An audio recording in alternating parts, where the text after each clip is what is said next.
भोपाळ येथील युवा संसदेत महाराष्ट्राचे प्रतिनिधित्व कळंबी गावातील सानिया सय्यद यांचे यश।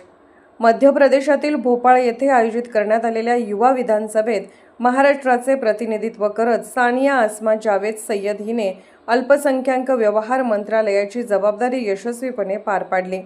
या युवा संसदेत तिने पर्यावरणाचे संकट आणि समान नागरी कायदा UCC बिल 2026 यासारख्या महत्त्वपूर्ण विषयांवर आपले विचार मांडले। सानिया ही एका सामान्य शेतकरी कुटुंबातील असून विधानसभा किंवा युवा संसदेच्या व्यासपीठावर पोहोचणारी तिच्या कुटुंबातील पहिली मुलगी ठरली आहे। सध्या ती MSc मायक्रोबायोलॉजीच्या प्रथम वर्षात शिक्षण घेत आहे। या कार्यक्रमादरम्यान मध्य प्रदेशचे मुख्यमंत्री डॉ. मोहन यादव आणि माजी मंत्री विश्वास सारंग यांच्या उपस्थितीत आपले विचार मांडण्याची संधी मिळाल्याबद्दल सानियाने आनंद व्यक्त केला। आपल्या या प्रवासाविषयी बोलताना तिने सांगितले की शेतकरी कुटुंबातून आणि एका लहान गावातून येऊन या स्तरावर काम करण्याचे स्वप्न आज पूर्ण झाले आहे। या प्रवासात मला आई वडील काका डॉ. महेश कदम सर आणि डॉ. घडी कॉलेज यांचे मोलाचे सहकार्य व मार्गदर्शन लाभले।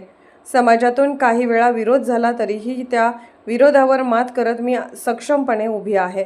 पालकांनी आपल्या मुलींना शिक्षण देऊन स्वतःच्या पायावर उभे राहण्याची संधी दिली पाहिजे असे आवाहन तिने यावेळी तरुणाला व पालकांना केले। Bureau report SS news Marathi Miraj.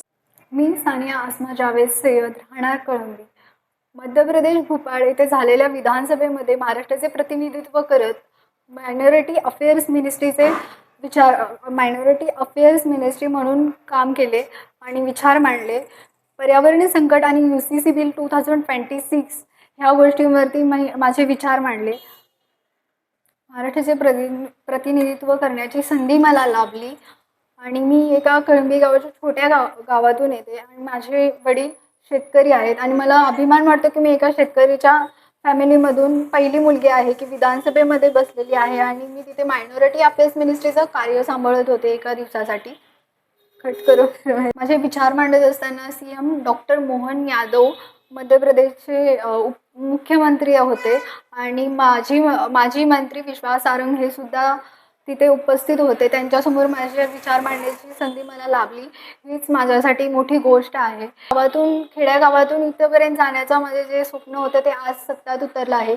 आज मी एवढंच तरुणांना सांगेल की तुम्ही युवा संसदमध्ये भाग घ्या, तिथून राजकारणात वळा, कारण की हा असा एक प्लॅटफॉर्म आहे की तुम्हाला लोकशाहीपर्यंत पोहोचण्याचा प्रयत्न आहे।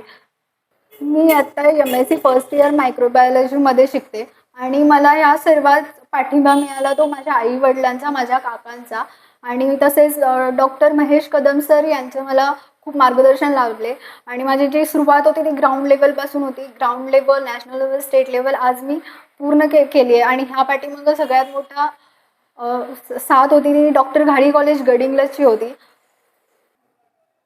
आज मी मायनॉरिटी अफेअर्स मिनिस्ट्रीचा पदभार सांभाळताना मला खूप आनंद झालेला, कारण की एक मुलगी म्हणून मी आज विधानसभेत बसलेले आणि मला काही समाजांचा विरोध पण होता आणि त्या विरोधामुळे मी आज भरपूर सक्षम आहे आणि त्यांना सांगू इच्छिते की तुम्ही मुलींना शिकू द्या, त्यांच्या पायावर उभं राहू द्या। चिखल हा फेकला जातो, त्या चिखलाला गुलाल म्हणून उधळण्याची ताकद आपल्यात असली पाहिजे।